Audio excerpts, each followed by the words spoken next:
কদর তালাশ করুন, রমজানের সবচেয়ে দামি সময়।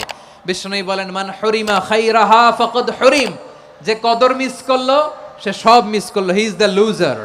আচ্ছা বলেন, এই বরকতের মাসে আমরা কি লুজার হতে চাই না গেইনার হতে চাই? ইন্না আনজালনাহু ফি লাইলাতিল কদরি ওয়া মা আদরাকা মা লাইলাতুল কদর লাইলাতুল কদরি খায়রুম মিন আলফি শাহর। পড়েন আল্লাহু আকবার।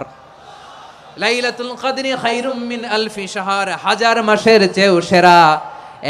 1000 মাসে হয় 83 বছর 4 মাস। 83 বছর 4 মাস টানা ইবাদত করলে যেই সওয়াব, কদরের রাতে ইবাদত করলে অতটুকু সওয়াব আপনি পাবেন, আল্লাহ সেটা বলে নাই। আল্লাহ বলে তার চাইতে বেশি সওয়াব দিয়ে আপনার আমলনামা ভরে দিবে কে? কদর যেন মিস না হয়। 21, 23, 25, 27, 29 নাকি খালি 27? ফালতামিসু ফিল আশরিল আওয়াখিরি ফিল মিনাল ভিতরি, রমজানের শেষ দশকের বেজর রাতগুলোকে কদর হিসেবে তালাশ করো। আল্লাহর হাবিব সাল্লাল্লাহু আলাইহি ওয়াসাল্লাম শেষ 10 দিন টানা ইবাদত করতেন, টানা ইবাদত।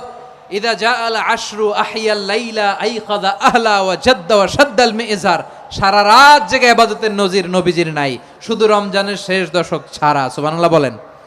নিজেও ঘুমাতেন না, ফাতেমা রাদিয়াল্লাহু তাআলা আনহু, আলী রাদিয়াল্লাহু তাআলা আনহু কাউকে ঘুমাতে দিতেন না, সবাইকে জাগিয়ে তুলতেন। আমরা সারা রাত জেগে ইবাদত করব, রাজি আছেন তো?